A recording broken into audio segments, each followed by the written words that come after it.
One day while at work, I received a text from my husband, which read as follows. Hello, baby. The meeting I told you about will start soon.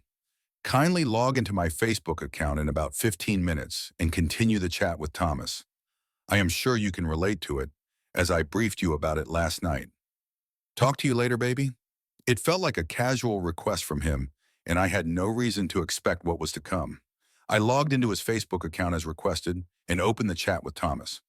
As I opened the chat and Thomas's profile picture became bigger, I felt a surge of uneasiness in my body. I recognized him immediately, and I knew I was doomed.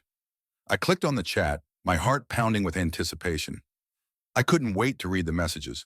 I had been careful to cover my tracks to make sure my husband wouldn't find out.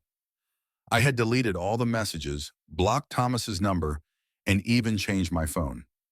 But now I was starting to doubt myself. Had he somehow discovered my secret? I scrolled back through the messages, searching for any clues. My husband had gone back to Thomas, tricking him into disclosing all that transpired that night with the promise that he had some new girls coming to town. My heart sank. I continued reading, my mind racing. I couldn't believe he had tracked me down. How had he done it? I messaged Thomas back, pretending to be confused. He did not respond until I identified that I am the one now chatting with him. He pleaded with me, saying he did not know that he has been chatting with my husband. He confessed to me that he had told my husband about the night we had spent together, the wild party at the secluded beach house. I tried to deny it, but I knew he was telling the truth. I had been caught. My world was crumbling around me. I closed my eyes, tears streaming down my face. I had betrayed my husband, the man I loved. I had broken his trust and shattered our marriage. I felt a wave of guilt wash over me. I had been so selfish, so reckless. I had put my own desires ahead of everything else. I knew I had to face the consequences of my actions.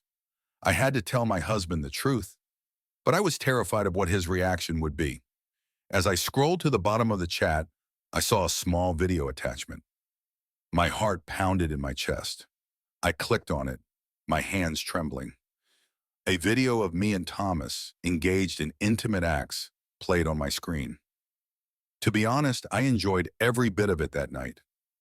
But now I couldn't watch. I closed my eyes, tears pouring down my face. I let out a loud scream, and my friends came rushing over. I couldn't share what I was going through with them as I hid the phone away.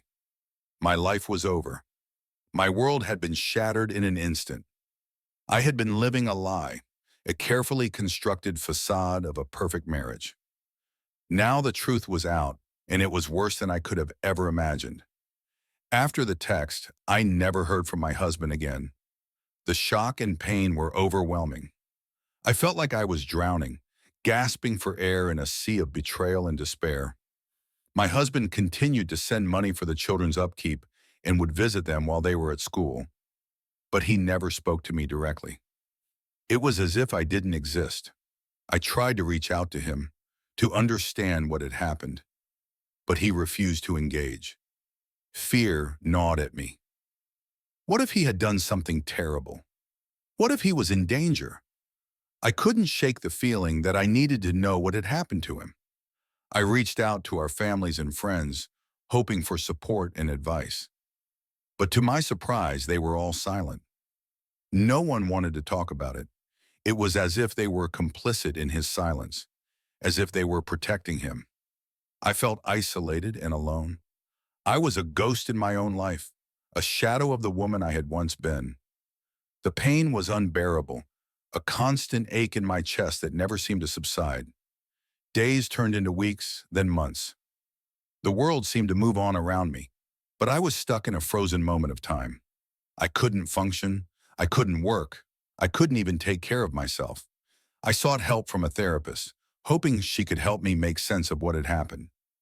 She listened patiently as I poured out my heart, my pain, my anger, my confusion.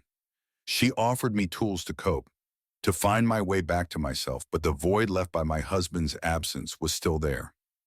I missed him desperately. I missed the life we had built together, the dreams we had shared. I longed for answers. I wanted to know why he had done this to me, I reached out to everyone I knew, hoping someone would have a clue. But no one did. It was as if he had vanished off the face of the earth. I started to wonder if I would ever know the truth. Would I ever be able to move on? Please share my story on your platform. I want other people's advice on what to do. Thank you.